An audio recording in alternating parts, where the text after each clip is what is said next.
Hi folks, welcome back to the channel. JD here again with another, not really necessarily a tutorial in the traditional sense of the channel, more of a quick kind of, I don't know what you'd call it, podcast, bit of a chat, I suppose. Again, thank you for the continued support. Thank you for the comments on the new Facebook page. Do email me if you'd like details of how to find that page. Email me here. And again, I still can't get it right, but email me there. As you can see, I realised in the last few videos that you couldn't really see the email address, so that was useful. So I've managed to put an outline around it so you can actually see the address now. So thank you for that. Okay, so a comment on, I think it was Facebook, might have been YouTube. Somebody said, are there any tips that you can give to somebody who is perhaps not as confident in terms of haggling when you get into a car showroom? Now, all of the things that I have learnt have only come about because I bought a lot of cars. You know, I've got no financial background, although I do bits and bobs in my day job, but I've got no financial background at all. All I've got is an interest, really, excuse the pun again with that word, as to how to get the best deal. And over the years, when I've been into different dealerships, and these include Mercedes, BMW, Audi, Porsche, Ford, you know, Honda, Toyota, whoever they might be, it's just things that I've picked up on because I'm kind of a person who is perhaps a bit tight and always wants to dig a little bit deeper into a situation, whatever that situation might be. And so I've kind of picked up various tips and tricks over the years just to make sure that you are getting the right deal. You know, my wife spoke to somebody the other day at where she works, and I don't know, they were talking about, you know, my YouTube channel, whatever it is I do, and they kind of just said, oh, well, whenever I've bought a car, I've just gone in and paid what they've told me to pay, which is outrageous, really. You know, and how many thousands of people are out there who are paying more for their car than they could have done, you know. Now, if they are happy with the amount they're paying, that's absolutely fine. And I think one of the problems is that a lot of people will go into a dealership, and the tip number one, I would say, is never say to the salesperson what your monthly budget is, because they're bound to give you a deal which is either on budget or slightly under. And if you say to them, oh, well, I can pay £250 a month, and they get you a deal at £245 a month, you're going to be delighted and you're going to say, fantastic, where do I sign? Whereas if you went in and didn't mention any monthly budget and just tried to work out what they can do for you, that's a much better way of approaching the situation. What I would always say, so number one, never actually give your monthly budget away, even if you've got something in mind. Secondly, always work from the purchase price. So when you're comparing different deals, don't compare the monthly rate. Sorry, not the monthly rate, the monthly amount. Because it could be, even if the monthly rate is lower, you know, what on a PCP, how is the monthly rate determined? Well, it's determined obviously by the purchase price, it's determined by the APR, but it's also determined by the guaranteed future value at the other end. So it could be that you've said, oh, my budget is £250 a month. And originally it was £260 a month. So all they could do to get that from £260 to £250 is just inflate the balloon payment at the other end. Now, yes, that's good if you are prepared to keep the car full term, because it means you are, you know, you're going to get that guaranteed future value regardless. But if you don't, you know, and if you want to sell the car or get out of the car earlier on, you could find that even though you thought you were getting a better deal because your monthly payment is less, all that's happened is you're paying less capital down because the guaranteed future value has gone up the other end. I'll give you an example. When I was looking at the Porsche Macan, I got a quote. Was it the Porsche Macan? No, it was a 911. When I was looking at a 911 at a Porsche centre. I won't name which one. And they were able to get me a seemingly brilliant deal. You know, it was a very, very, very manageable monthly payment. But all they had done is, and I don't know how they'd done this, they had greatly inflated the final value at the other end. Now, again, if it's a guaranteed future value, and if you are prepared to run the car full term, then that was a great deal, actually. But when I dug a bit deeper and thought, well, hang on a minute, all you've done is you've increased the final value at the other end, which means I'm paying less capital down, which means I'm paying more interest. Because remember, on a PCP, you pay more interest on the guaranteed future value. Sometimes people think I'm only borrowing the difference between the purchase price less deposit and the guaranteed future value. And I think I've done a video on this a few years ago. I think it's quite a misunderstood arrangement that when people take out a PCP, they think they're only borrowing the amount between the deposit and the final value. And you're not. You're always borrowing the entire amount less any deposit you pay. An easy way to check this is just go on to something like Experian or Credit Score or whatever, Clear Score, whatever it is, and just see what the original amount of the credit agreement is on your credit file. And I guarantee it will be the entire amount, including guaranteed future value, including charges on the lot. Okay, so I digress. Where was I getting to? Okay, so yeah, just be wary that if your monthly payment is dropped, is it because the final value has gone up the other end? So what else can we say? Okay, I'll give you another example. Recently, I was looking at buying a Ford Fiesta. So I went on to CarWow. And I think the great thing about CarWow is, and Orange Wheels and Coast to Coast Cars and all these other car buying sites, is that they take a lot of the haggling out of the situation. So that's great. So if you're not particularly confident in haggling, just work with CarWow. You know, I'm not affiliated with CarWow or Orange Wheels or anybody, but just use one of those car buying services. So at least you know at least the deal you can get. So what I've done in the past is I've gone on to CarWow, I've taken the best deal that has been presented to me, and then I've gone to my local dealer. And if the local dealer can't match it, then walk away and go to another one. But at least you know what, at least the best deal you can get. So I'll give you an example. So I went to CarWow. I went on to CarWow. I got a load of quotes in for this particular car that I was interested in. I went to my local dealer, and I think they were there wasn't a lot in it. I think their offer was something like 17,000, let's say it was 17,200 or thereabouts. And the best deal from a dealer further away was 16,800. So there was £400 in it, something like that. Might have even been less than that, £300 in it. We then talked about part exchange values. And we had a particular car to part exchange, and I'd already been on to somewhere like Arnold Clark or We Buy Any Car, so I knew roughly what the market value of that car was. And I think at Arnold Clark it was coming out at 2,750 or something. That was for a perfect example. Once you stop, Arnold Clark, if anyone's interested in selling a car, I would recommend Arnold Clark. Again, not affiliated with them, but I've sold a few cars to Arnold Clark and they've always been really fair. So I went on to Arnold Clark and it was 2,750 or whatever. But then I put in we had 2 damaged front alloys. And automatically that knocked something like 100 quid off. So I knew I was about 2,650. So I went into the local dealers, and we'd already talked about, one Ford dealer, I think it was Ford, yeah, it was Ford Fiesta.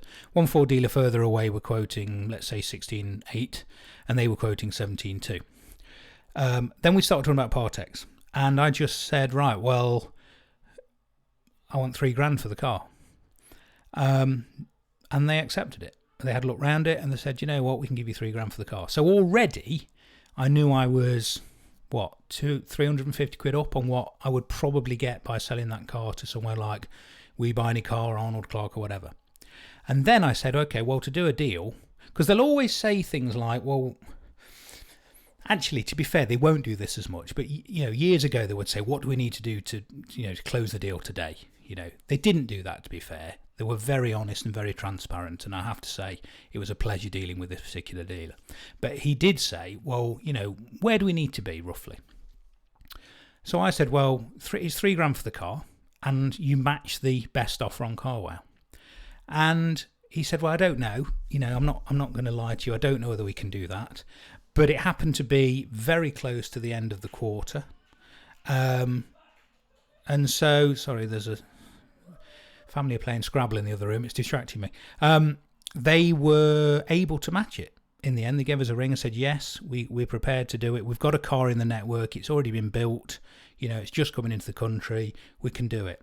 So even though we went through CarWow, I ended up getting probably £400 or £500 better, because they were able to match the best price on CarWow, and also I managed to squeeze a bit on the Part X. Another dealer I went to, funnily enough, said if you've been through CarWow, there's not a lot we can do on the price, but what we can do is manipulate the figures some other way, in terms of we might be able to give you a bit more for the Part Exchange and that kind of thing. I think my next tip would be take your best price on a car buying service, and obviously try to aim to pay a bit less than that. And I think you won't be going far wrong. And then also try and squeeze a bit more out of the dealer for your Part Exchange. If we're talking 200 quid for a Part Exchange difference, are they going to let you walk out the door for that money? And if they do, go to the next dealer. Don't be prepared. Don't be scared of walking away. I think the problem is when you're looking after a nice shiny brand new car, and you go into the showroom and it's all exciting and the bright lights are on, it's very easy, and I've done it in the past, it's very easy to get carried away, and it's very easy to sign on that dotted line. So just make sure that you're prepared to walk away if they won't give you what you want, because some dealer will, I'm sure. Okay, they'll either ring you back later on in the day and say, yeah, we can do it, or you can go to another dealer. So that's what I would say. So I'd say that you don't need to be prepared. If you're not overly confident, I'm the least confrontational person you will ever meet in life, I guarantee it. But when I get into a car dealership, I stand my ground and I know what I want, and my wife will walk away because she can't stand it. She doesn't like what I do. You don't need to be rude about it. You don't need to be arrogant about it. All you need to do is be prepared to walk away if they won't give you what you want, because someone else will. That's what I would say. So that's another tip. Okay, use a car buying service so it takes a lot of the stress of the situation away, but then just be prepared to ask for a little bit more when you're in there. Okay. So what we talked about, making sure that the guaranteed future value hasn't been artificially inflated to get a lower monthly payment. Don't tell the dealer what your monthly budget is. Always work from the purchase price. Always look at the total amount payable on the agreement as well. We've done that a lot when we've looked at previous examples. Look at the entire package. I would also say don't buy gap cover and don't buy paint protection and things like these extra options. As you know, I'm really into car detailing, and I appreciate some people aren't. But if you are prepared to pay £350, £400, £500 for some kind of paint protection at a dealer's that will probably get added onto your finance agreement somewhere, which means you'll probably add interest onto it as well, I would say no. And if you are prepared to pay that kind of money, take your car to a proper detailer. They will do you a superb new car detail, probably over at least 1 or 2 full days for probably 500 quid. And you will not get that kind of quality at a dealership. No disrespect to them. The salesman we spoke to recently, they admitted it. He was into car detailing himself, so he actually came in on his day off and polished the car himself for the customer. But you imagine how many numbers of cars a dealership sells every day or every week. Can you spend the amount of time required to do a full single stage machine correction, a full ceramic coating or whatever, in the time that they get? It's just not going to be possible. So why would you pay £300, £400, £500 to get that? Take it somewhere else. Gap cover as well. Shop around. I'm not affiliated with anybody. I can't recommend any product, but just do a search onto Google for gap cover, and I guarantee you will find it far cheaper than you'll get at a dealer. A dealer will say to you things like, "Oh, well, mate, when you buy different car insurance products or different house insurance products, they will always say check the terms." So obviously, make sure you do that, and it might be that there's something different, but as long as you're happy with the way the gap cover works, buy it from them and not from the dealer. I've only ever bought gap cover from... This camera's rocking a lot, isn't it? I think I'm touching the desk. I've only ever bought gap cover from a dealer once, and that was because they price matched what I'd found online. So I was happy to do that. But there are plenty of companies now offering gap cover. You don't have to buy it from the dealer. If you're unsure what gap cover is, I'll put a link up to it somewhere. I've got a video on gap cover that I did a few years ago. So that's another good tip. I'm trying to think if there's anything else I would recommend. Obviously, the lower the APR, the better, but that's often fixed, certainly on new car deals. So I would say the best way of getting the price down is discount off the purchase price even more than you've already been quoted, and a better price for your part exchange if you've got one. Just make sure also before you sign on that bottom line you totally understand what you're signing up to. Okay, because I think there's a lot, certainly from the emails I get, there's a lot of people have taken out car finance, whether it be HP, PCP, whatever, and they're not quite sure what they've signed up to. You know, as I said, I get emails from people who genuinely believe that they've only borrowed the difference between, you know, the deposit amount, the amount less you deposit, and the guaranteed future value, and that's wrong. You're borrowing the entire amount.